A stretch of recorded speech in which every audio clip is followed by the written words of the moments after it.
So good morning guys.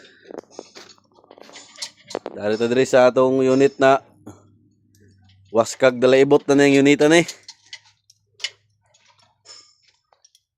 Dato si Tipluloy.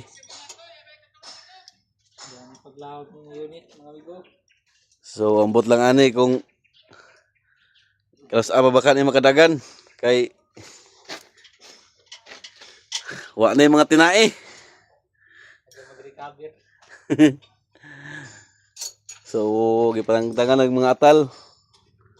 So ito iya taraw ikeling na. So dari ang transmission niya guys oh. Bungkag pod.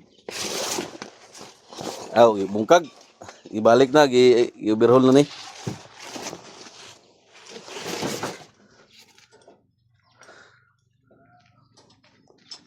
So damui pa gid kuyang ini, damui pa. So, di mahuman duha ka buok mekaniko. Gikan sa international kuan linding. Ang isa gikas tupad. Gikan to. Ano na? Civic.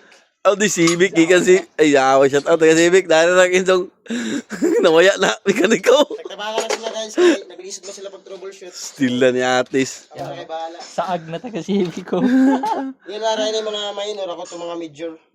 Iyawas. Bili ka basta-basta na atong mga kuan. So madamui pa gid ang kuwang ini. Ginahinayan na lang para mabutangan og katunga na kayag.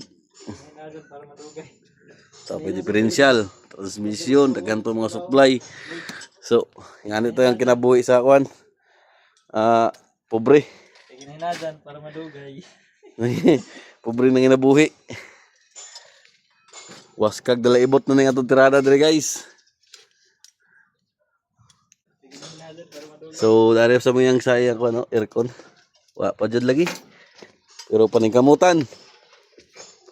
Paningkamutan para mabuhi. Talaga. So, update na kaman. Pukot-kukot ro. Medyo nabalik na nato tanan. Tanan, nabalik na ang katunga. One port pa day, one port. So daghan pa jud kulang ini. Ito. Waya, may butterfly. So ipabalik na to ni sa pagpa-operasyon. Kung asa gyud di taman ang iyang kuan ini. Yang pagka-survivor.